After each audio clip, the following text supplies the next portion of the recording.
ચાલુ કરવાનું.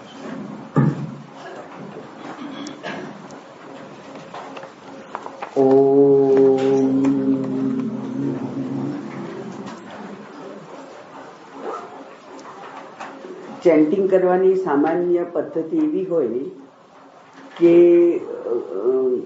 લીડર ચેન્ટ કરે ને એના પાછળ આપણે બોલવાનું હોય, એટલે જરા ધ્યાન રાખી અને ચેન્ટિંગ થાય, નહીં તો એ કર્ણપ્રિય નથી હોતું.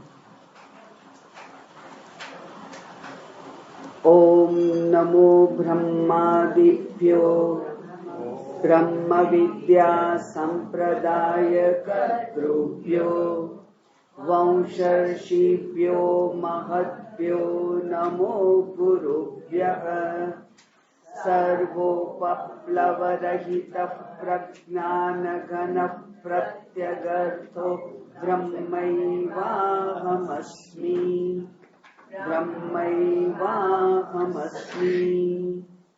નારાયણં પદ્મભવં વસિષ્ઠં શક્તિં ચ તત્પુત્ર પરાશરં ચ વ્યાસં શુકં ગૌડપદં મહાન્तं ગોવિન્દ યોગીન્દ્રમથાસ્ય શિષ્યં શ્રી શંકરાચાર્યમથાસ્ય પદ્મપાદં ચ હસ્તામલકં ચ શિષ્યં तं તોટકં વાર્તિકકારમન્યાन् अस्मद्गुरुं सन्ततमानतोऽस्मि. अस्मद्गुरुं सन्ततमानतोऽस्मि.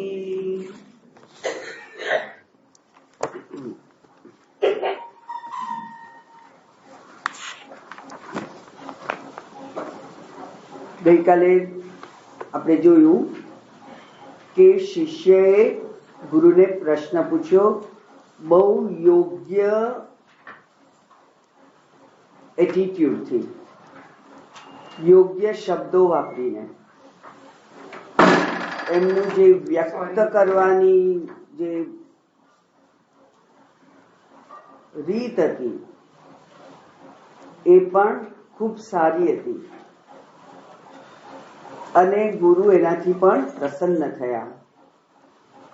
અને ગુરુએ કહ્યું કે તારા પ્રશ્નનો તારી જેવી ઈચ્છા છે એ પ્રમાણે સ્પષ્ટ એવો હું જવાબ આપીશ.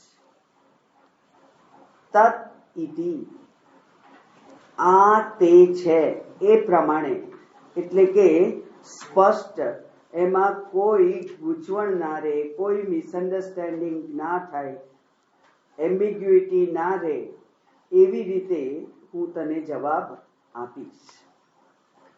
અને હવે છઠ્ઠો શ્લોક આપણે જોવાનો છે. ગુરુએ જવાબ આપ્યો, સ્પષ્ટ જવાબ આપ્યો. અને શું જવાબ છે? તત્વમસ્યાદિ વાક્યોત્થમ યજ્જીવ પરમાત્મનોઃ તાદાત્મ્ય વિષયં જ્ઞાનમ તદિદં મુક્તિ સાધનમ.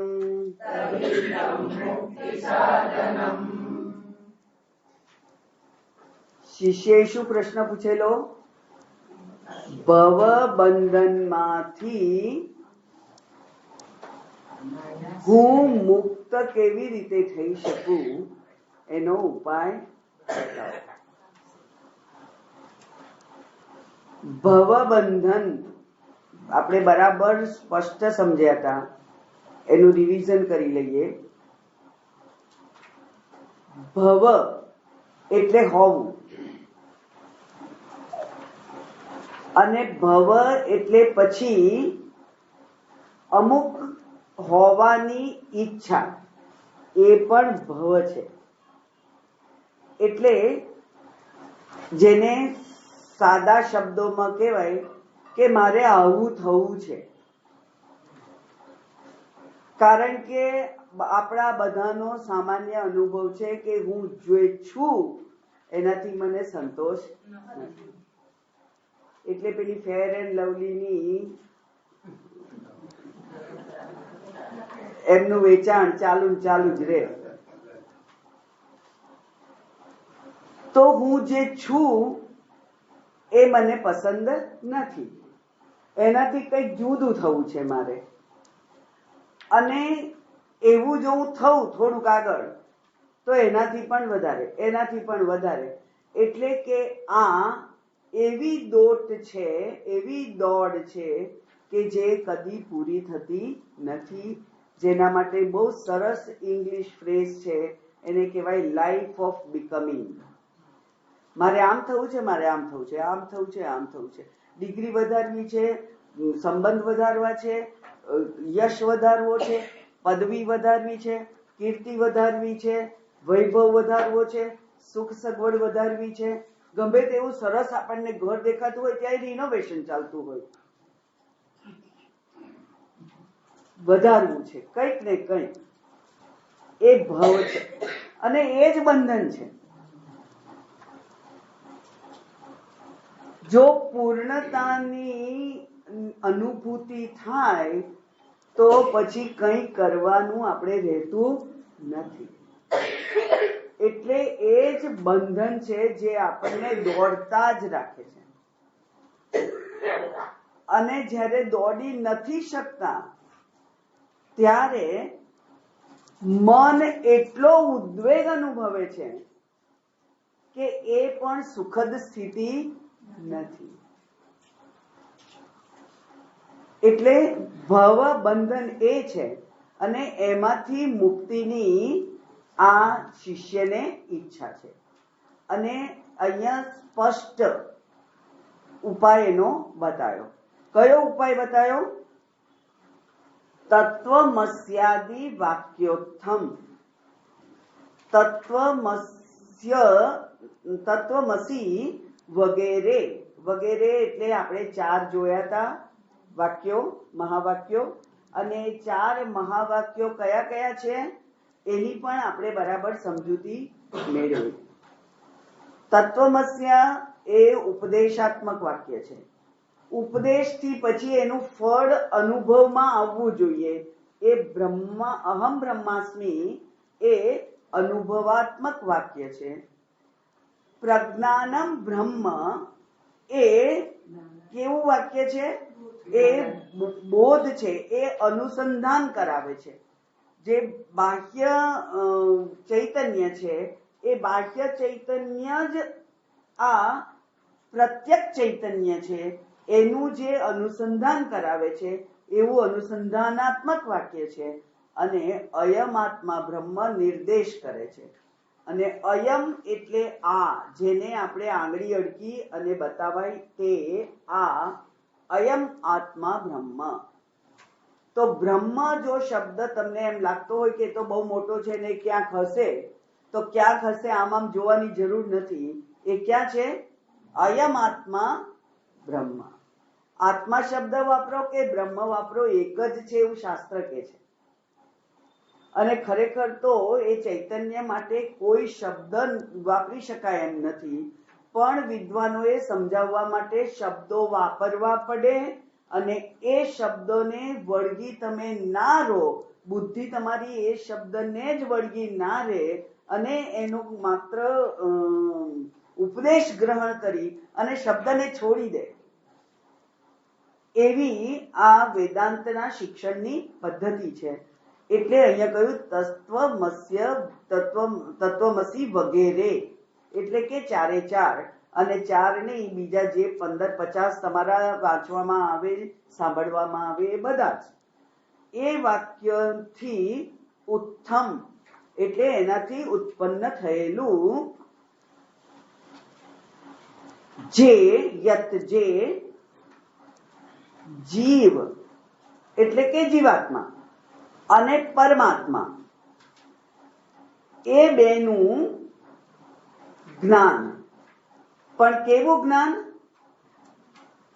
તાદાત્મ્ય વિષયમ જ્ઞાનમ, એટલે તત બ્રહ્મ, તત ઈશ્વર, ઈશ્વર વિશે. એટલે આપણે તો રામાયણ, મહાભારત, ભાગવત બધું વાંચી કાઢ્યું હોય બરાબર, બધા પુરાણો અને બધા જ ઈશ્વર વિશે આપણને ઘણી બધી ખબર હોય, તો એકલું ઈશ્વર વિષયનું એ પ્રકારનું જ્ઞાન મુક્તિ અપાવતું નથી. અને અહમ એટલે કે ત્વમ શબ્દનું પણ પૂરેપૂરું જ્ઞાન મને છે, તો એ પણ મુક્તિ અપાવતું નથી. એટલે આપણા પ્રશ્નો જે ગઈકાલે થયેલો એનો ધીરે ધીરે જવાબ આવતો જાય છે કે ત્વમ, હું કોણ છું? શાસ્ત્ર દ્વારા થોડુંક સાંભળ્યા દ્વારા ખબર પડી કે હું, અને આમ તો સામાન્ય વ્યવહારમાં બધાને ખબર જ છે કે આ જે એક આકૃતિ છે, આ જે એક પદાર્થ છે, એ પદાર્થમાં બે વસ્તુઓ ભેગી થયેલી છે, એક જડ છે અને એક ચેતન છે. કેવી રીતે ખબર પડી? કારણ કે જેમાંથી ચૈતન્ય જતું રહ્યું છે, વ્યક્ત નથી થતું, એને આપણે અગ્નિદાહ આપી દઈએ છીએ, એનું વિસર્જન કરી દઈએ છીએ. એટલે એ તો જડ છે, એ તો હું નથી, બરાબર. અને પેલા અખંડાનંદ મહારાજજીએ સરસ કહેલું કે તમે કહો છો કે દાદા તો સ્વર્ગમાં ગયા મહારાજજી, તો તમે દાદાજીને તો અગ્નિદાહ આપેલો ને, એવું તો મેં જોયેલું. તો એ કે છે હા અગ્નિદાહ તો આપેલો. તો પછી સ્વર્ગમાં કોણ ગયું? કે જો તમે દાદાજીને અહીંયા અગ્નિદાહ આપી દીધેલો, વિસર્જન કરી દીધેલું એમના શરીરનું, તો સ્વર્ગમાં કોણ ગયું? એટલે કે બીજું કોઈક તત્વ હતું, જેને આપણે દાદા કહેતા હતા. એમાં બે તત્વ હતા, એક જડ અને એક ચેતન. હવે એ ચૈતન્ય એ સ્વર્ગમાં ગયું કે નહીં એ અત્યારે આપણો પ્રશ્ન નથી, એટલે એને આપણે છોડી દઈએ. પણ આ શરીર તો જડ છે જ, અને એ જડ શરીરને ચલાવે છે, કંઈક એનાથી વ્યવહાર થાય છે, એનાથી સુખ દુઃખાદી અનુભવ થાય છે, એનાથી કરતા ભોગતાત્વ એનો અનુભવ થાય છે આપણને. તો એ અનુભવ કરાવનાર જે સત્તા અને સ્ફૂર્તિ આપનાર જે તત્વ છે એ ચૈતન્ય છે. એટલે કે અહીંયા બે વસ્તુ ભેગી થયેલી છે. એ તત્વ જે છે એ બ્રહ્મ, અને ત્વમ એ તું, હું. એની આગળ આપણે વિશ્લેષણ કરીશું. એ બેના ઐક્ય વિષયમ જ્ઞાનમ. તાદાત્મ્ય એટલે ઐક્ય, તાદાત્મ્ય એટલે તત્ જે છે એનો ભાવ. તાદાત્મ્યમ ભાવવાચક શબ્દ છે, એટલે ઐક્ય. તત્ છે એ જ ત્વમ છે, એવું જે ઐક્ય છે એ ઐક્યનો ભાવ, એનું નામ છે તાદાત્મ્ય. તો જે તાદાત્મ્ય વિષયમ જ્ઞાનમ, કોઈ પણ જ્ઞાન હોય એને માટે વિષય હોવો જોઈએ. આપણને કંઈક જાણવાની ઈચ્છા થાય. શું જાણવાની ઈચ્છા થઈ છે? આ ફૂલ કેવું છે, આ ક્લિપ નો રંગ કેવો છે, આ શું છે, આ ક્લિપ છે, એનો રંગ કેવો છે, એ જાણવાની જે ઈચ્છા થાય. એટલે કે જાણવાની ઈચ્છાનો આ વિષય છે, બરાબર. આ વિષયને માટે મને જિજ્ઞાસા થઈ કે આ શું છે, અને એ મેં જાણવા પ્રયત્ન કર્યો, અને મને ખબર પડી કે આને ક્લિપ કહેવાય, આ સફેદ કલરની છે. તો જ્ઞાન હંમેશા કોઈક વિષયનું હોય, અને અહીંયા કયા વિષયનું જ્ઞાન છે? એ કે છે તાદાત્મ્ય વિષયમ, એટલે જીવનું જ્ઞાન નહીં, પરમાત્માનું જ્ઞાન નહીં, પણ જીવ અને પરમાત્માના ઐક્યનું જે જ્ઞાન છે એ જ તદ ઇદમ, એ જ આ છે. એને કહ્યું હતું ને કે હું તદ ઇદમ એવી રીતે કહીશ, તો એને કહી દીધું કે તદ ઇદમ. શું કહ્યું? ઇદમ એટલે આ. શું? તાદાત્મ્ય વિષયમ જ્ઞાનમ. અને એ શું છે? મુક્તિ સાધનમ.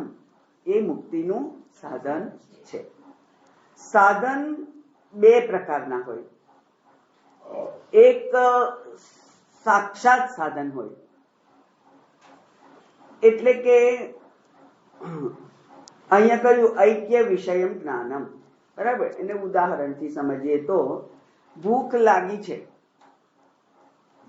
તો ભૂખનું સાક્ષાત સાધન અન્ન છે, પણ અન્નની પ્રાપ્તિ અગ્નિ વગર ના થાય. એટલે અગ્નિ એ સહાયકારક સાધન છે, ક્રમથી આવતું સાધન છે, પણ સાક્ષાત સાધન તો કયું છે? અન્ન. અન્ન ખાઈએ અને ભૂખ મટે. આ જે સાધન થયું એને સાક્ષાત સાધન કહેવાય. અને એનો વિચાર બહુ ઊંડાણથી કરેલો છે શાસ્ત્રમાં. અને એવું નક્કી કર્યું કે આપણે કઈ કહ્યું છે કે જ્ઞાનેવ મુક્તિ, જ્ઞાનથી જ મુક્તિ થાય. પણ કયા જ્ઞાનથી મુક્તિ થાય? તો આપણે કહીએ કે બ્રહ્મના જ્ઞાનથી મુક્તિ થાય. તો ના, એ ખોટી વાત છે.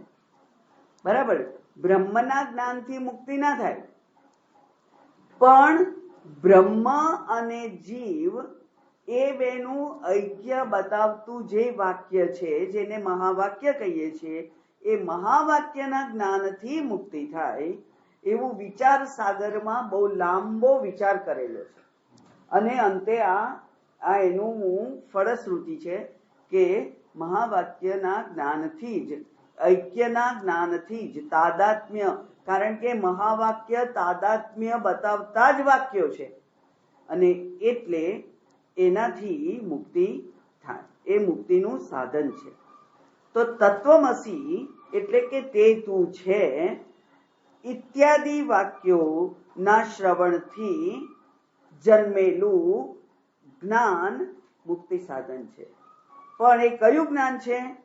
જીવાત્મા અને પરમાત્માના ઐક્યનું જ્ઞાન એ આ મુક્તિ સાધન છે.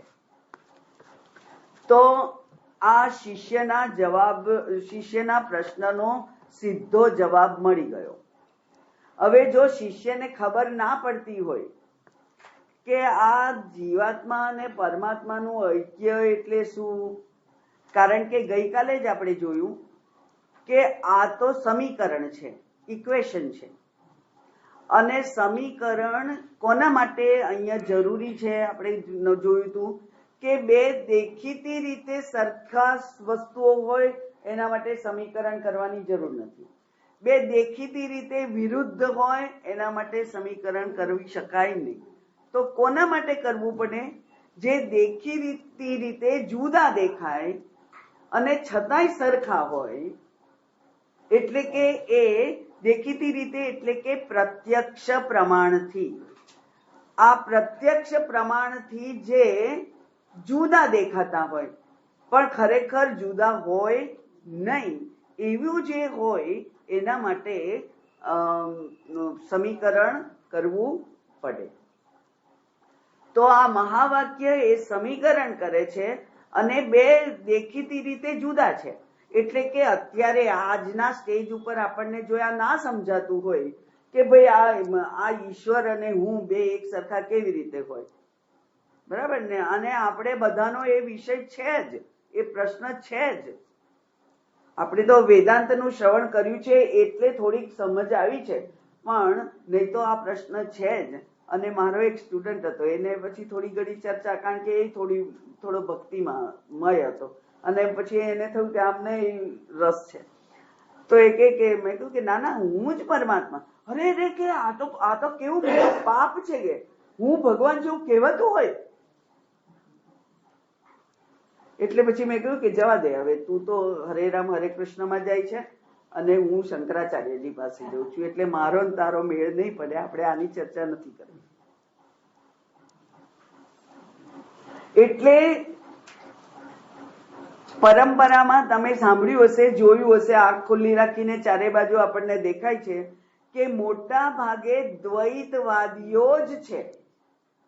અને એ દ્વૈતવાદીને જો આપણે એમ કહીએ કે ઈશ્વર અને હું એક જ છે, તો એને તો એ મહાપાપ લાગે, એના ગળે આ વાત ઉતરે નહીં. જ્યાં સુધી આપણે એને સમજ્યા નથી ત્યાં સુધી એ વાત ગળે ઉતરે એવી નથી. એટલા માટે અહીંયા કહ્યું કે આ જે દેખીતી રીતે વિરુદ્ધ છે પણ એ એક છે, એ જે જ્ઞાન છે એ મુક્તિનું સાધન છે. મુક્તિનું સાધન કેવી રીતે છે એની અત્યારે આપણે ચર્ચા નથી કરતા, કારણ કે છેલ્લે અંતે આપણને સમજણ પડી જવાની છે કે મુક્તિ એટલે શું અને આ મુક્તિનું સાધન કેવી રીતે બન્યું. હવે શિષ્ય બહુ સરળ છે, એનું વ્યક્તિત્વ એકદમ સરળ છે, અહંકાર નથી અને અજ્ઞાન વિશેની શરમ પણ નથી. આપણને તો કોઈ પ્રશ્ન પૂછવો હોય કોઈને તો શરમ આવે કે એ કેવું વિચારશે કે આટલું નથી આવડતું. તો એવું નથી, આ શિષ્ય એવો નથી. એટલે શિષ્ય કે છે, શિષ્ય ઉવાચ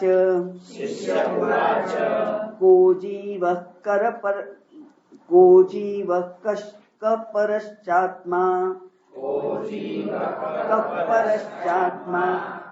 जीव कपरश्चात्मा तादात्म्यं वा कथं तयोः तत्त्वमस्यादिवाक्यं वा कथं तत्प्रतिपादयेत्. જે શબ્દો ગુરુજીએ વાપરેલા એના એ જ શબ્દોને આ શિષ્ય પુનરુચ્ચારણ કરે છે, રિપીટ કરે છે.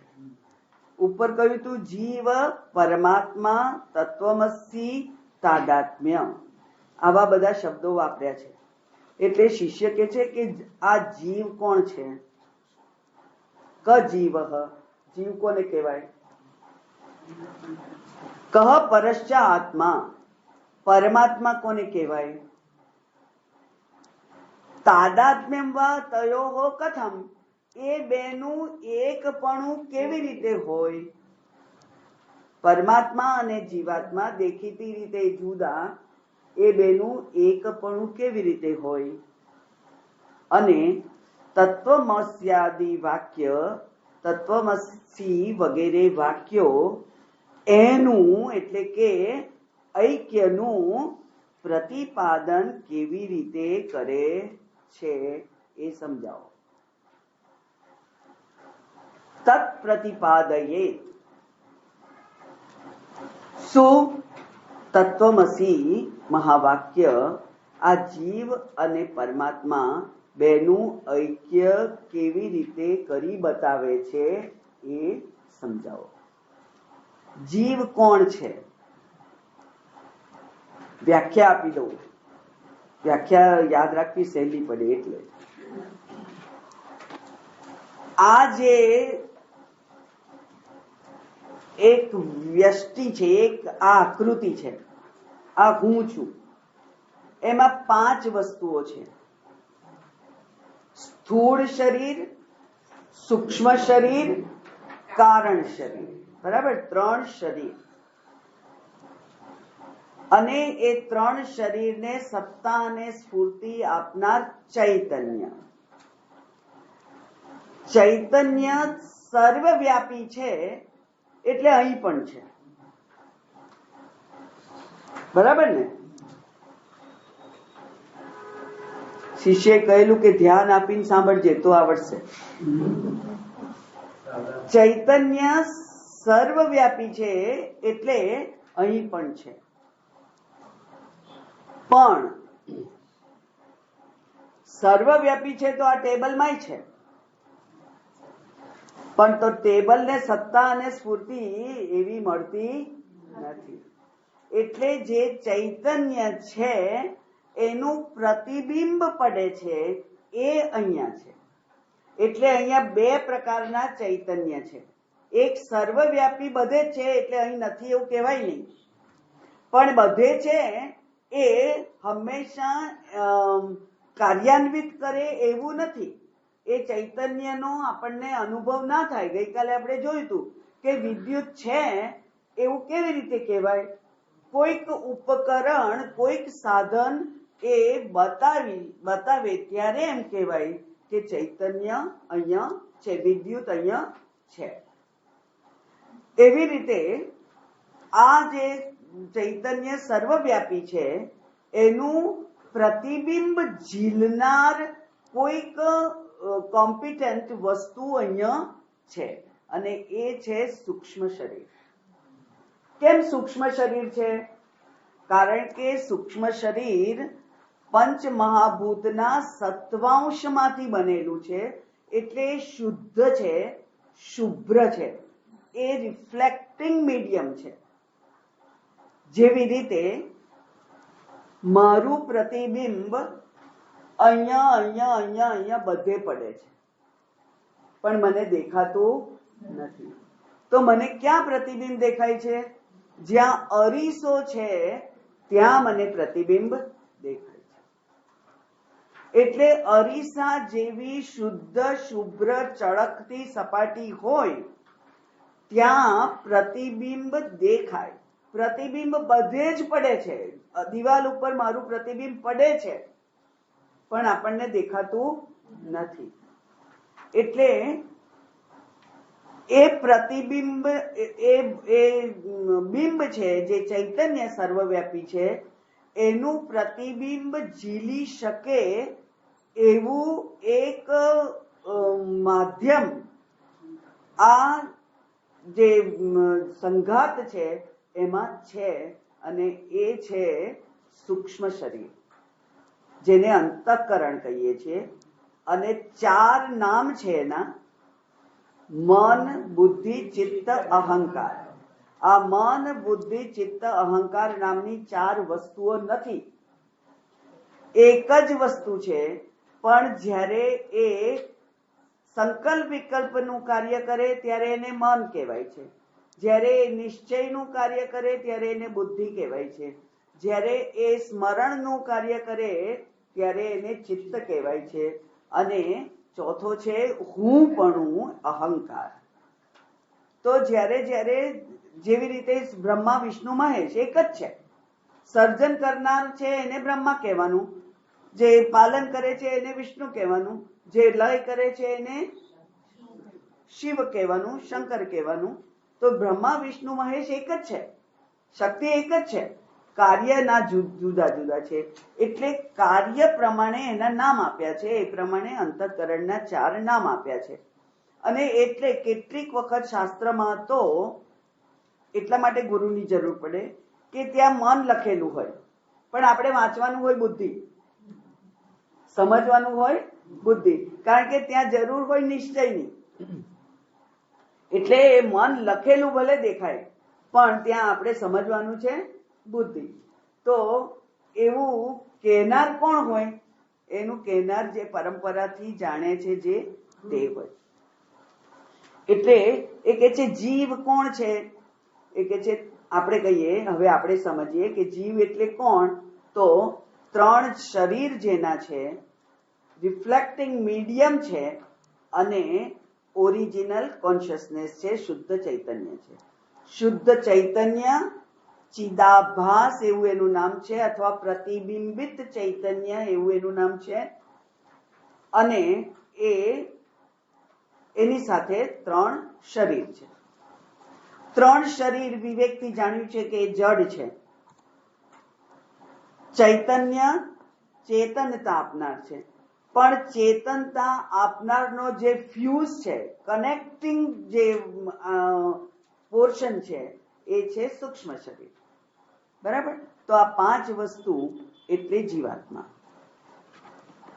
3 શરીર, OC, RC, reflected consciousness, original consciousness, અને 3 શરીર એટલે જીવ. એના માટેના શ્લોક પણ છે, પણ હવે શ્લોક આજે કહી દઉં, પણ આપણે ટાઈમ ઓછો છે. ચૈતન્યમ યદ અધિષ્ઠાનમ, જેનું અધિષ્ઠાન ચૈતન્ય છે, એટલે કે ચૈતન્યનો સૌથી પહેલા ઉલ્લેખ કર્યો.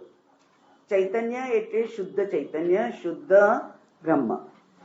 લિંગ દેહશ્ચય પુનઃ, લિંગ દેહ એટલે સૂક્ષ્મ શરીર. ચિત છાયા એટલે રિફ્લેક્ટિંગ, ચિત છાયા એટલે ચિદાભાસ, ચિત છાયા એટલે ચિદાભાસ. અને લિંગ દેહસ્થા, લિંગ દેહ શેમાં છે? સૂક્ષ્મ શરીરને માટે પેલા ભગવાનના માટે એક પાછું મંદિર બનાવવું પડે ને, ભગવાનની મૂર્તિ મૂકવી હોય મંદિર જોઈએ, એવું આ દેહ દેવાલય પ્રોક્તો. બરાબર ને? એવું કે છે ને. તો આ દેવાલય એટલે સૂક્ષ્મ શરીરને રહેવા માટેનું જે સ્થાન, સ્થૂળ જોઈએ, એ આ છે. એટલે સ્થૂળ શરીર, સૂક્ષ્મ શરીર, ચિદાભાસ અને શુદ્ધ ચૈતન્ય, એમ 5 વસ્તુઓ અહીંયા છે. એને જીવ કહેવાય છે. પરમાત્મા એટલે શું? તો એ કે છે પરશ્ચ અસૌ આત્માશ્ચ, જે પર એટલે શ્રેષ્ઠ છે. પરનો એક અર્થ થાય શ્રેષ્ઠ, પરનો એક અર્થ થાય દૂર, અને બીજો અર્થ થાય શ્રેષ્ઠ. તો જે શ્રેષ્ઠ છે એ આત્મા, એ પણ આત્મા છે, હું પણ આત્મા છું. પણ મને કહ્યું છે જીવાત્મા, અને એને કહ્યું છે પરમાત્મા. તો એ પરમાત્મા છે. તાદાત્મ્યમ વા કથમ, એકાત્મ કેવી રીતે? હવે હમણાં જે આ પાછો પ્રશ્નનો જવાબ આવે છે કે આ શરીરમાં જે ચૈતન્ય છે તે અને આ બહારનું જે ચૈતન્ય છે એ બે એક કેવી રીતે હોય? તો એને એકતા સમજવી પડે. આપણે એક બોટલ ભરીને પાણી બંધ કરી અને ગંગાજીમાં નાખી દઈએ, તો સદીઓ પછી પણ બોટલમાંનું જળ ગંગાજળ ના બને. પણ આપણા વાડકીમાં જળ હોય, અભિષેક કરવા માટે ઘેર આપણે અંદર 2 ટીપા ગંગાજળ નાખીએ એટલે આખી વાડકીનું પાણી ગંગાજળ કહેવાય કે નહીં? અનુભવ છે ને આપણો. એટલે જો આપણે એમ માનીએ કે હું જુદો, બોટલમાંનું પાણી, અને આ બહાર જે ચૈતન્ય છે એ જુદું, પરમાત્મા, તો આ બોટલનો બૂચ બંધ કરી દઈએ તો આ બોટલનો આત્મા કદી પરમાત્મા બની શકે નહીં. એટલે શું કરવાની જરૂર છે? આ બોટલને બંધ ના કરાય. બુદ્ધિમાં હું એટલે બિચારો નાનો દુખી સુખી થનારો એવું જો બંધ કરી દીધી બોટલ, તો એ કદી એકાત્મતા થાય નહીં. સુંદર ઉદાહરણ છે ને, આ વિદ્વાનો આપે છે, હું નહીં. એટલે એ કે છે તાદાત્મ્ય એટલે શું? તો તાદાત્મ્ય એટલે એકીકરણ, એકતા. અને એકતા કેવી રીતે છે? એકતા હું અને મારું ઘર એકતા છે, પણ એવી રીતે એકતા નથી અહીંયા. બરાબર ને? એવી એકતા અહીંયા નથી. એટલા માટે કહ્યું દેખીતી રીતે જે વિરુદ્ધ છે, પણ એ બેનું ઐક્ય છે. હવે એનું ઐક્ય કેવી રીતે એ મને સમજાવો હે ગુરુજી. એનું ઐક્ય સમજવા માટે તત્વમસ્યાદિ વાક્યમ પ્રમાણ છે. તત્વમસી વાક્ય પ્રમાણ છે. પ્રમાણ એટલે શું? પ્રમા ઉત્પન્ન કરે એ પ્રમાણ. પ્રમા એટલે જ્ઞાન. આ ઘડો છે, જોયા વગર હું આમ ઊંચો કરું ને તમે આંખ બંધ કરીને બેઠા હો, આ શું છે તો તમને ખબર ના પડે. પણ તમે તમારા ચક્ષુરેન્દ્રિયને વાપરો એટલે કે આ પ્રમાણ જે ભગવાને આપેલું છે એ વાપરીએ તો આ શું છે એનું જ્ઞાન થાય. એટલે પ્રમાકરણમ પ્રમાણમ. બરાબર? તો આ શબ્દ જે છે તત્વમસ્યાદિ વાક્ય એ આ બુદ્ધિ ઉત્પન્ન કરનાર છે. અને એ બુદ્ધિ એકત્વની બુદ્ધિ ઉત્પન્ન કરાવે છે. કારણ કે તત બ્રહ્મ ત્વમ જીવ અસી. તું જીવ તદ બ્રહ્મ અસી. તું જીવ જ એ બ્રહ્મ છે એવું કહી દીધું. એટલે એ એકાત્મનું વાક્ય, એકાત્મનું એ ઉપદેશ થયો. તો હવે ગુરુજી શિષ્યને કહ્યું કે આ ચારે ચાર શબ્દોની મને ખબર નથી, તમે સમજાવો. અને ગુરુજી હવે સમજાવશે. જેને આપણે ટૂંકાણમાં સમજ્યા એ ગુરુજી હવે સમજાવશે. ગુરુર્વાચ અત્ર બ્રૂમ સમાધાનમ પુણ્યો જીવસ્ત્વમેવ હિ યસ્ત્વં પૃચ્છસि મામ કોહમ બ્રહ્મૈવાસી ન સંશયઃ. અત્ર સમાધાનમ બ્રૂમઃ. લો, હું તમને એનું સમાધાન કહું. અમે તમને એનું સમાધાન કહીએ છીએ. બ્રૂમઃ બહુવચન છે. અને એટલે ગુરુ, આપણે જોયું હતું કે ગુરુ કોઈ જ્ઞાનનો શ્રેય પોતે એકલા લેતા નથી. પરંપરાથી પ્રાપ્ત થયેલું જ્ઞાન હું તને કહું છું. એટલે બહુવચન વાપર્યું છે. ગુરુઓએ કહેલું જ્ઞાન હું તને કહું છું. અત્ર બ્રૂમઃ સમાધાનમ. કોન્યો જીવ? જીવ એ બીજું કોણ? તું. ગુરુ કહે છે કે જીવ એટલે બીજું કોણ? તું. જે 3 પ્રકારના તાપથી તપીને ઉદ્વિગ્ન મન વાળો થઈ અને જે મારી પાસે સમાધાન શોધવા આવ્યો છે એ તું, એ જીવ છે. આગળનું આપણે કનેક્શન ચાલુ કરીએ, બરાબર ને?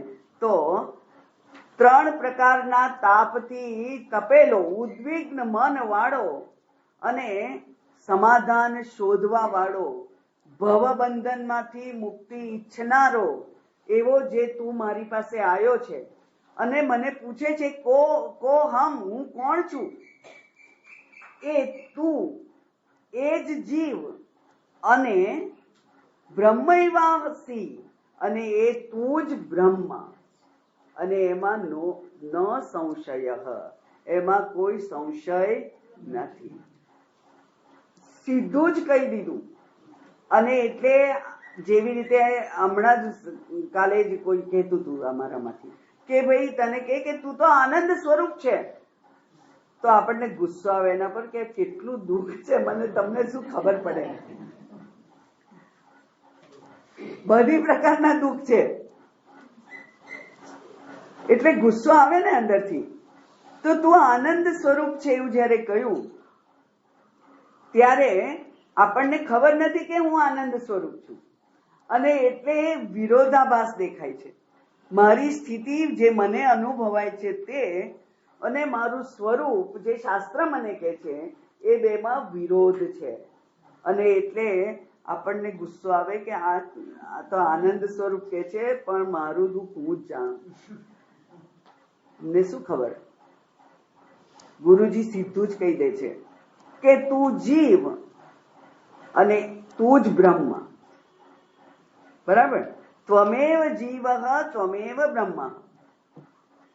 તું જ જીવ છે, તું જ બ્રહ્મ છે. એટલે જીવ અને બ્રહ્મ બેનો જવાબ ગુરુજી આપી દીધો. ઉપર એને કહ્યું હતું કો જીવ ક પરમાત્મા, બરાબર. ગુરુજીએ જવાબ આપી દીધો, તું જીવ સુખી દુઃખી માને છે પોતાને, ઉદ્વિગ્ન માનસ,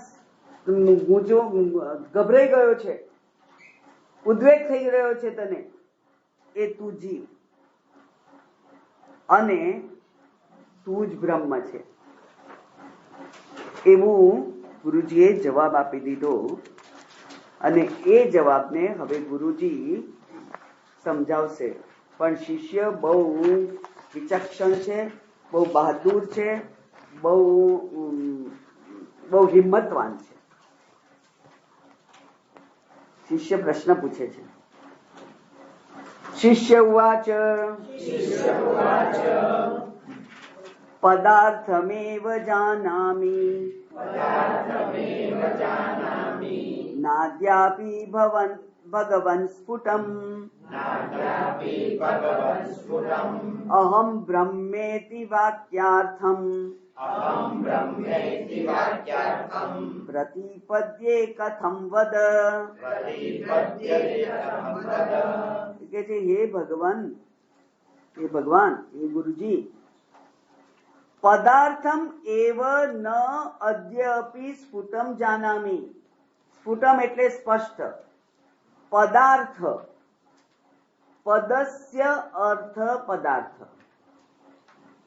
પદ આગળ એક પેલામાં આવ્યું હતું ને પદક્રમ, તો પદ એટલે શબ્દ. વર્ણ હોય અ આ ઈ ક ખ ગ ઘ એને વર્ણ કહેવાય. પછી કમળ એ શબ્દ કહેવાય, બરાબર. અને કમળ નામની જે પદાર્થ આપણે જોઈએ એનો અર્થ કહેવાય. ખરેખર અર્થ એટલે જ વસ્તુ. અર્થ શબ્દનો અર્થ જ થાય છે વસ્તુ. તો જે શબ્દ બોલાયો એ શબ્દને ઉદ્ઘાટિત કરતી એવી વસ્તુ. એટલે હું કહું કે ઘટ, બરાબર, આ ઘટ. તો ઘટ શબ્દ છે. આ જે વસ્તુ મારા હાથમાં છે એ ઘટ પદાર્થ છે. અને એનું જ્ઞાન કેવી રીતે થાય છે? ઘટ શબ્દ બોલવાથી અથવા સાંભળવાથી મનમાં ઘટ વૃત્તિ ઉત્પન્ન થાય છે. વૃત્તિ એટલે થોટ, તરંગ, મનનો તરંગ, થોટ.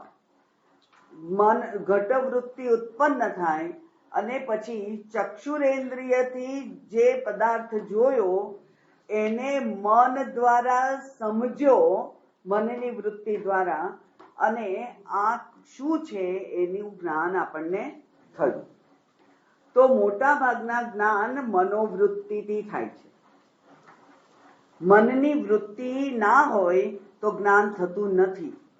એટલે કે હું ગમે તેટલા શબ્દો બોલું, બધા અધ્યાત્મના શબ્દો આ ટેબલ 3 દિવસથી સાંભળી રહ્યું છે, પણ આ ટેબલને અધ્યાત્મનું જ્ઞાન થશે નહીં. એવી જ રીતે શબ્દ બોલાય પણ એ દરમિયાન આપણને જોગવું આવી ગયું હોય તો આપણામાં અને ટેબલમાં કોઈ ફેર નહીં. સાવધાન મનાહ શૃણુ. એટલે મનની વૃત્તિથી જ્ઞાન થાય. પણ જે વૃત્તિ જ્ઞાન હોય એ વૃત્તિ જ્ઞાન નું ફળ એ તો તાત્કાલિક છે ખાલી. પછી એને એ જ્ઞાનને આપણે અનુભવમાં મૂકવું પડે. દાખલા તરીકે હું કહું કે આ માટીનું બનેલું છે અને તમે ના માનો કે આ માટીનું નથી, તો માટીનું બનેલું છે એના માટે અનુભવ કરવા તમારે શું કરવું પડે? આને તોડી કાઢો અને ખબર પડે કે હા માટી જ છે, બરાબર છે ને? તો વૃત્તિ જ્ઞાન ની સાથે સાથે અનુભવનું પણ આધાર જોઈએ. એટલે હું પેલા આપણને જો પેલા ગોર મહારાજ હોય ને બતાવે પેલો ધ્રુવનો તારો. હવે જે ધ્રુવનો તારો છે એ અનુભવ યુક્ત જ્ઞાન નથી. કેટલાક જ્ઞાન અનુભવ યુક્ત ના હોય, બરાબર. કેટલાક જ્ઞાન છે એ અનુભવ યુક્ત હોય નહીં. પણ આ તો મારે મારા સ્વરૂપ વિશે જાણવાનું છે. એટલે હું બ્રહ્મ છું એવું માત્ર વૃત્તિ જ્ઞાન એ મને ફળ ના આપી શકે. એના માટે અનુભવની જરૂર પડે. જ્યાં સુધી મને એનો અનુભવ ના થાય ત્યાં સુધી મને એના ફળની પ્રાપ્તિ થાય નહીં. એટલે જે તત્વમસી કહે છે તે તું છે એ પદનું જ્ઞાન થયું. એ કહેશે તત એટલે શું, ત્વમ એટલે શું, બધું સમજાવશે. પણ પછી જ્યારે ઐક્યનું જ્ઞાન સમજાવે ત્યારે મારે સાવધાન થઈને સાંભળવું પડે કે આ ઐક્ય કેવી રીતે આ ગુરુજી સમજાવે છે અને એનો મને અનુભવ થાય છે કે નહીં. શું કરવાથી મને એનો અનુભવ થશે? કારણ કે અનુભવ યુક્ત જ્ઞાન ના હોય તો એ જ્ઞાન ફળદાયી રહેતું નથી. એટલા માટે તત્વમસી વાક્ય જેટલું અગત્યનું છે એટલું જ અગત્યનું વાક્ય છે અહમ બ્રહ્માસ્મિ. એકલા તત્વમસી વાક્યથી સુખ સ્વરૂપની પ્રાપ્તિ ના થાય, જેને આપણે બીજા શબ્દોમાં શાસ્ત્ર કહે છે પરોક્ષ જ્ઞાન, અને પેલું છે અપરોક્ષ જ્ઞાન. બરાબર. એટલે અપરોક્ષ જ્ઞાન ના થાય, અનુભવની વૃત્તિ ઉત્પન્ન ના થાય ત્યાં સુધી પેલી મનોવૃત્તિ છે એ ફળ આપી શકે એમ નથી. બસ આ ટેકનિકલ વાત થઈ ગઈ. સમજણ પડી ગઈ ને? સહેલું છે ને આ તો? હવે કે અઘરું છે? અઘરું છે ના, આટલો ગઢો જ ને તોય અઘરું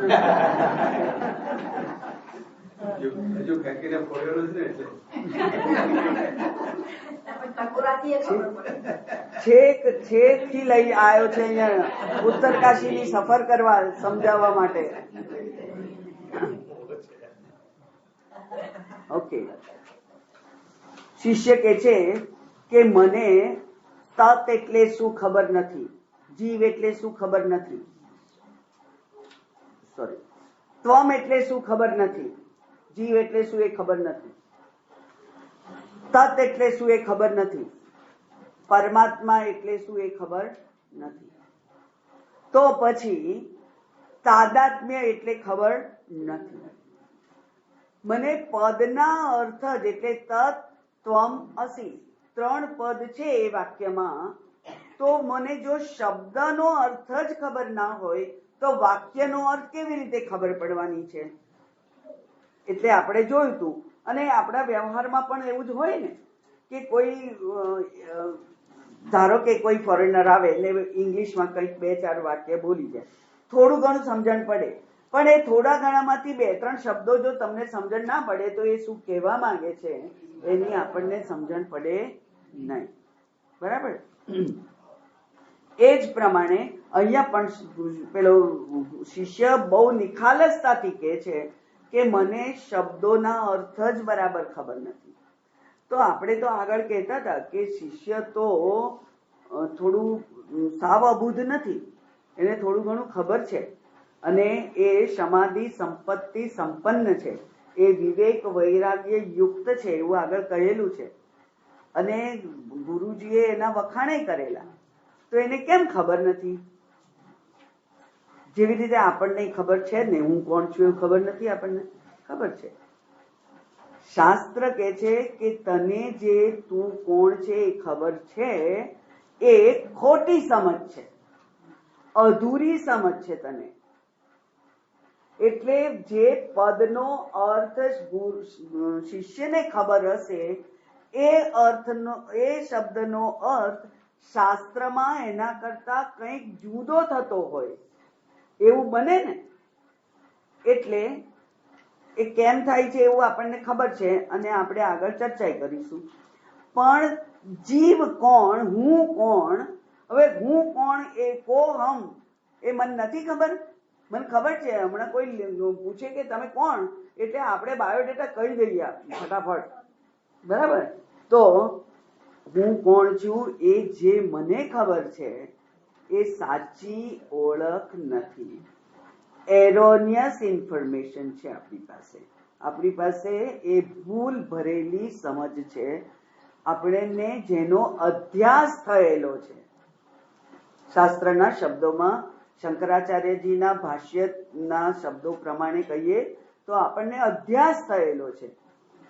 અધ્યાસ એટલે અધિતઃ આસ અધ્યાસ, જે એક સપાટી છે એના ઉપર બીજું કંઈક મૂકી દીધું એને અધ્યાસ કહેવાય.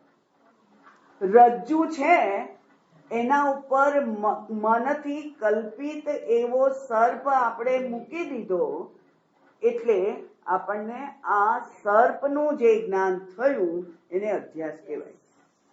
તું આનંદ સ્વરૂપ છે એવું કહે છે જે ગુરુ, સચ્ચિદાનંદ સ્વરૂપ છે તું એવું કહે છે, એ સચ્ચિદાનંદ સ્વરૂપ ઉપર જ મને મારા નામનો, કુળનો, કુટુંબનો, પિતાજીનો, દાદાજીના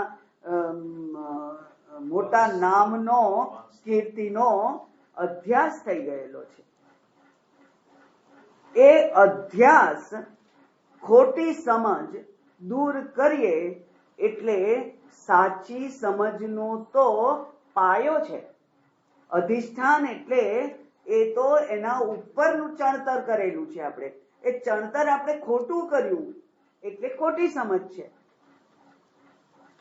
એમ અહીંયા કહ્યું કે પદાર્થ જ જો મને, પદનો અર્થ, શબ્દનો અર્થ મને ખબર ના હોય તો અહમ બ્રહ્મ એ વાક્યનો અર્થ મને કેવી રીતે ખબર હોય? વદ, એટલા માટે તમે એ કહો. ગુરુ કે છે સત્યમાહ ભવાનત્ર વિગાનમ નૈવ વિદ્યતે વિજ્ઞાનમ હેતુ પદાર્થ વિજ્ઞાનમ હેતુ પદાર્થ બોધ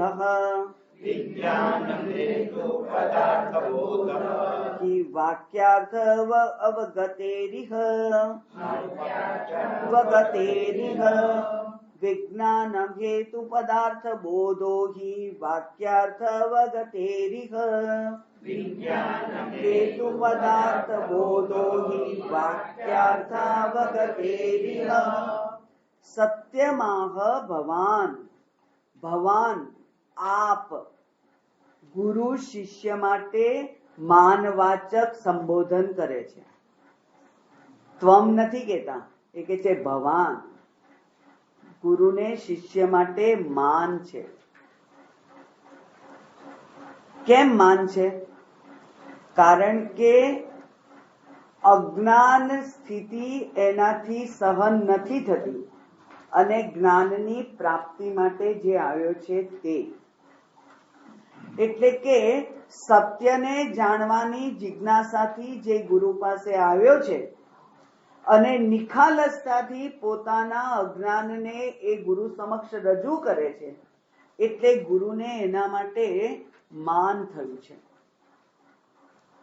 માટે કે છે ભવાન સત્યમ આહ, હે તે જે કહ્યું એ ખરેખર સત્ય છે. અત્ર ત્વમ બ્રૂહ, તે જે કહ્યું એ સત્ય છે. અને વિગાનમ નૈવ વિદ્યતે, એમાં કોઈ બે મત નથી. વિગાનમ એટલે વિરુદ્ધ જ્ઞાન, ગાનમ વિગાનમ, વિરુદ્ધ જ્ઞાનમ વિગાનમ.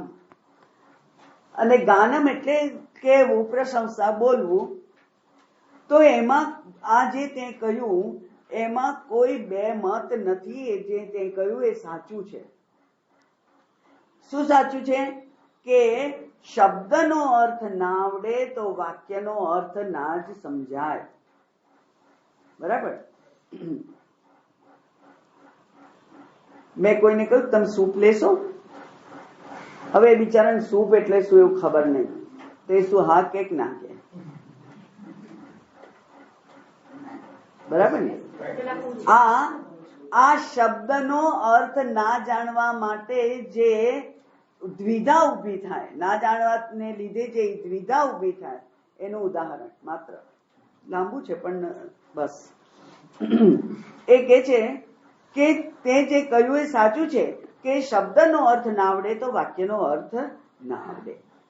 એટલે વિજ્ઞાનમ હેતુ, જો જાણવું હોય તો પદાર્થ બોધો હિ, શબ્દનો અર્થ આવડવો જ જોઈએ તો જ વાક્યના અર્થ અવગતે, વાક્યનો અર્થ સમજાય.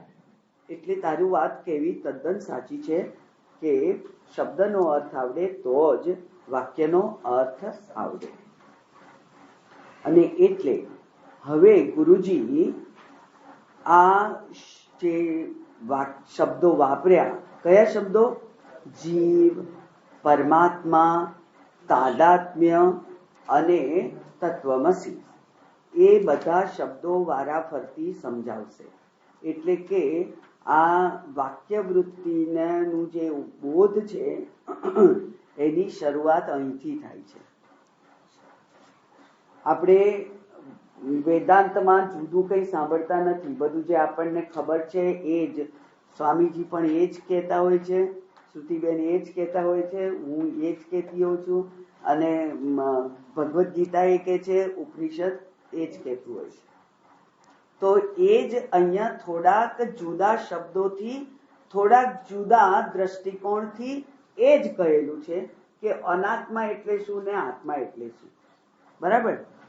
પણ આપણને જે શબ્દોથી ખબર છે એના કરતા થોડાક જુદા શબ્દો વાપર્યા છે. જે મેં કહ્યું હતું કે આ થોડીક એડવાન્સ ટેક્સ્ટ છે, થોડી સામાન્ય ટેક્સ્ટ કરતા થોડીક ઉપરની છે. એટલે હવે એ સમજાવે છે કે તું કોણ છે, જીવ એટલે કોણ. 11મો શ્લોક. અંતઃકરણ તદ્વૃત્તિ સાક્ષી ચૈતન્ય વિગ્રહ આનંદ રૂપ સત્યમ સત્ય સન કિમ નાત્માનં પ્રપદ્યસે. કિમ ન આત્માનં પ્રપદ્યસે, હું કોણ છું તને કેમ ખબર નથી? ગુરુને આશ્ચર્ય થાય છે કે કેમ તને ખબર નથી? તું એ જ છે, તું જે છું એની તો તને ખબર નથી, એવું કેવી રીતે બન્યું? સન એટલે હોવા છતાં, being that, okay, present participle છે. એટલે આવું હોવા છતાં તું એ જ છે, તું આનંદ સ્વરૂપ છે, તું આ છે, તું તે છે, પણ તું છે તોય તને કેમ ખબર નથી? હું જે હોઉં એ તો મને ખબર હોવી જોઈએ ને. હું મનુષ્ય છું એવી મને ખબર હોવી જોઈએ કે નહીં? પણ આપણે કોઈ વાર કોઈના પર ગુસ્સે થઈએ તો કહીએ છીએ કે માણસ છે કે કોણ? કહીએ છીએ કે નહીં? તો એ માણસ છે એવી એને નથી ખબર? ખબર છે. તો આપણને કેમ પ્રશ્ન થયો? કારણ કે એનું વર્તન માણસ જેવું નથી, એટલે આપણને પ્રશ્ન થયો.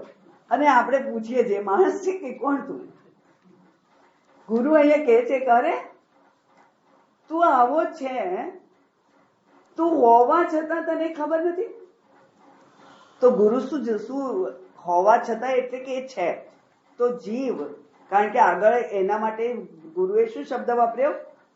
ત્વમ જીવ, એવું કહ્યું ને. તું જીવ, બીજું કોણ? તું, એવું કહ્યું ને આગળના શ્લોકમાં.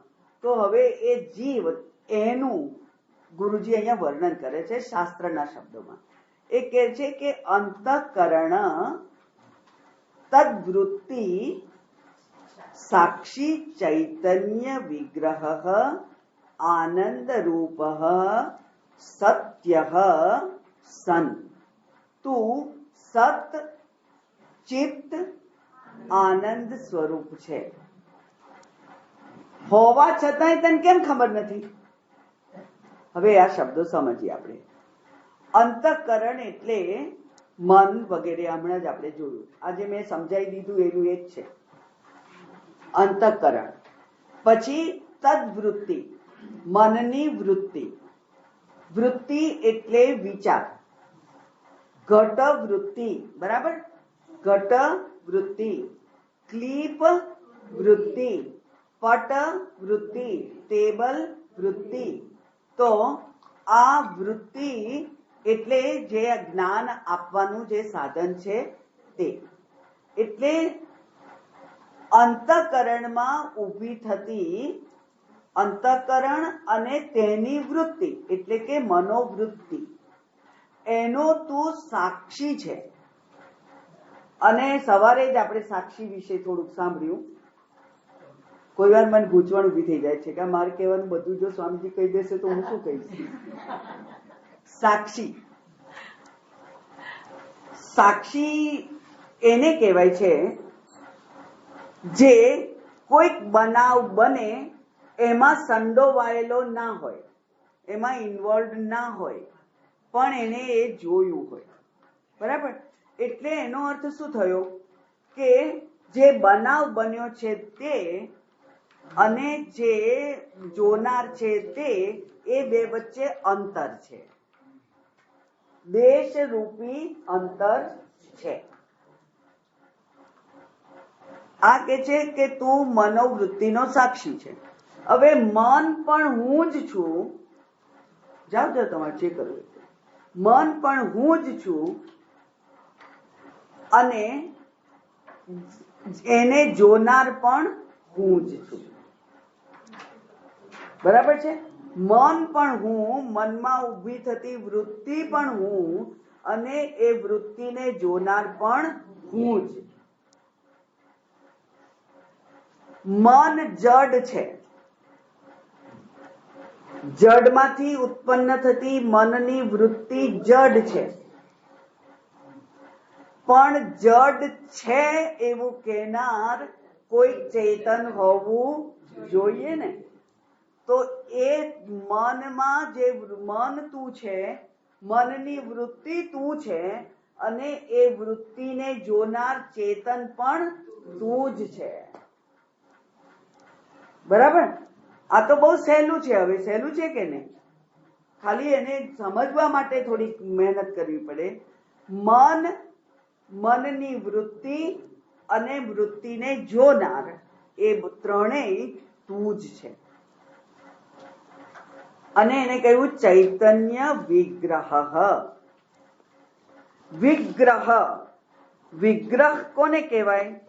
તો જે દેખાતું સ્વરૂપ હોય એને વિગ્રહ કહીએ આપણે. ભગવાનનો વિગ્રહ, બરાબર? નારાયણ વિગ્રહ એટલે ચતુર્ભુજ જે દેખાય એને વિગ્રહ કહેવાય છે. વિગ્રહ એટલે મૂર્તિ. વિગ્રહ એટલે મૂર્તિ. તો તું ચૈતન્ય મૂર્તિ છે. હવે ચૈતન્યને, આ શરીર જે છે એ જડ છે. એ જડ શરીરને ચેતનતા આપનાર જે ચૈતન્ય છે એ બેને આપણે જુદા જુદા જાણીએ છીએ. આપણે શરીરના સંદર્ભથી ચૈતન્યને જાણીએ છીએ. આ તેજના સંદર્ભથી વિદ્યુતને આપણે જાણીએ છીએ. કારણ કે વિદ્યુતનું સીધું જ્ઞાન આપણને થતું નથી. કાર્યથી જ કારણનું અનુમાન થાય છે. એ જ પ્રમાણે મને જે આ મનમાં વૃત્તિ ઉત્પન્ન થઈ એ જ બતાવે છે કે હું ચેતન છું. મને ખબર પડી ને, એ જ બતાવે છે કે હું ચેતન છું. બરાબર? ઉપનિષદ કહે છે પ્રતિબોધમ વિદિતમ મતમ. પ્રતિબોધમ, અચ્છા, એનાથી થોડુંક અંદર જઈએ. મન એટલે શું? મનની વ્યાખ્યા શું? વૃત્તિ પ્રવાહ મનઃ. વૃત્તિઓનો પ્રવાહ એટલે મન. મન કદી વૃત્તિ વગરનું હોય નહીં. જાગૃત અવસ્થામાં મન કદી વૃત્તિ વગરનું હોય નહીં. બરાબર? એટલે વૃત્તિઓ તો છે જ, એક પછી એક પછી એક પછી એક પછી એક એવી રીતે ગોઠવાયેલી છે. ગઈકાલે કહ્યું તું મેં કે પાણીનું એક અણુ હોય છે અને અણુ અણુ અણુ ભેગા થઈને જે પ્રવાહ થયો એને આપણે નદી કહી છે. એવી રીતે વૃત્તિઓનો પ્રવાહ એટલે મન. પ્રતિબોધમ, પ્રત્યેક વૃત્તિને તું જાણે છે. પ્રતિ એટલે દરેક, દરેક વૃત્તિને જે જાણનાર જે છે એ ચૈતન્ય તું જ છે. અને એ પ્રતિબોધ વિદિતમ, પ્રતિબોધને દરેક વૃત્તિને જાણનાર જે છે તે ચૈતન્ય છે અને તે તું છે. એટલે કે ચૈતન્યતાનું આપણે અનુમાન કરવું પડે. બહુ સરસ ઇન્ટરેસ્ટિંગ સબ્જેક્ટ છે વેદાંતનો આ, કે ચૈતન્ય ક્યાં અનુભવાય? હું સ્વરૂપે અનુભવાય તો જ એ ચૈતન્યનો અનુભવ થાય. તમે ચેતન છો, તમે ચેતન છો એ તો મારે અનુમાન માત્ર કરવાનું છે. હાલો ચાલો છો એટલે ચેતન છો. એટલે અન્ય સ્થળે તો ચૈતન્યનું માત્ર અનુમાન કરવું પડે, પણ ચૈતન્યનું ખાતરી ક્યારે થાય? ક્યાં થાય? અહમ રૂપે. અહમ રૂપે કેવી રીતે થાય? મને આ વિચાર આવ્યો, હું સુખી છું, દુઃખી છું, મને ચિંતા થઈ, મને દુઃખ થયું, મને ભૂખ લાગી છે, તરસ લાગી છે, થાક લાગ્યો છે, સુઈ જવું છે. દરેકે દરેક વૃત્તિનું મને ભાન થાય છે. એ બતાવે છે કે હું ચૈતન્ય સ્વરૂપ છું. એટલા માટે એને ચૈતન્ય વિગ્રહ કહ્યું.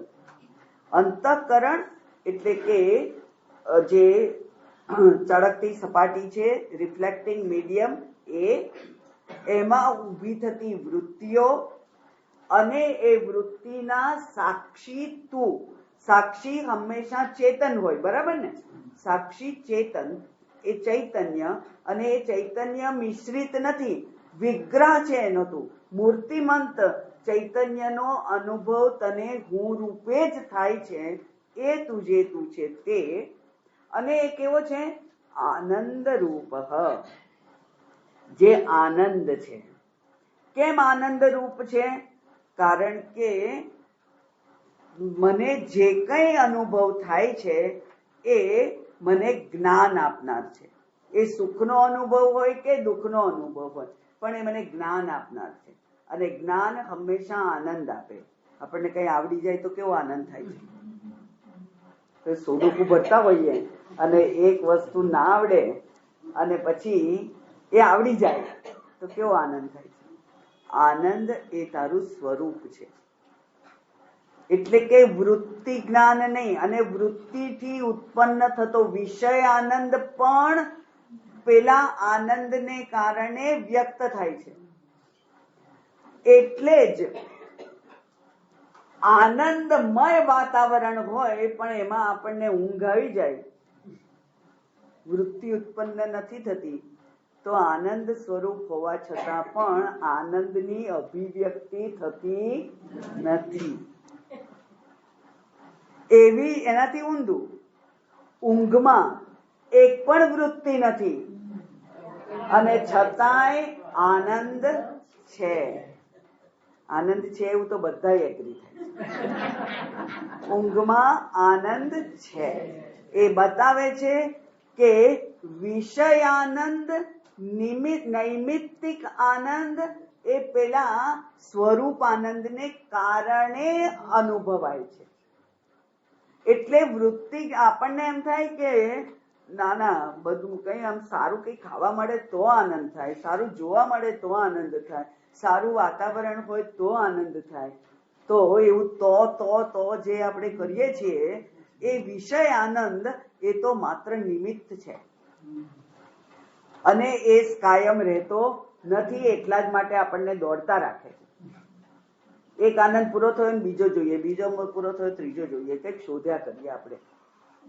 તો એ વિષયાનંદ જે છે એ વૃત્તિગત આનંદ છે, જ્યારે તું તો આનંદ સ્વરૂપ છે અને સત્ય સ્વરૂપ છે. કેવો છે તું? સત્ય સ્વરૂપ. સત્ય કેવું હોય? ત્રિકાલેપી તિષ્ઠતી ઇતિ સત્ય. તું સત સ્વરૂપ છે. એટલે કે સત એટલે ઇઝનેસ છે. ટેબલ છે, ખુરશી છે, વ્યક્તિ છે, સ્ત્રી છે, પુરુષ છે.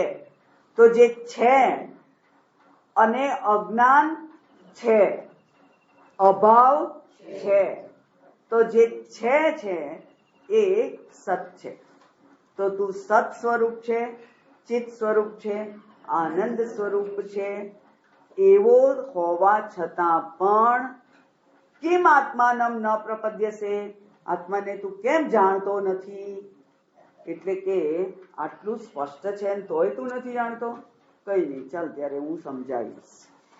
એટલે હવે ટૂંકાણમાં, કારણ કે આ શિષ્યએ શરત કરેલી ને સંક્ષિપ્ત, એટલે ટૂંકાણમાં હવે ગુરુજી એને સમજાવશે. અને એટલે હવે ત્વમ પદનું વિશ્લેષણ થશે. ત્વમ પદ, પછી તત્પદ અને પછી અસી પદ. એને આપણે કાલથી જોઈશું.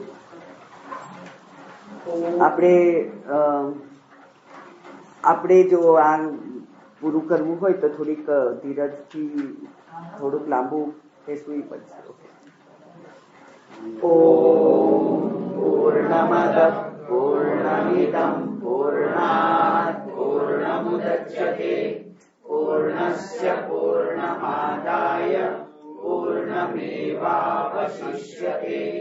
ઓમ શાંતિ શાંતિ શાંતિ. હરિ ઓમ. શ્રી ગુરુભ્યો નમઃ. હરિ ઓમ.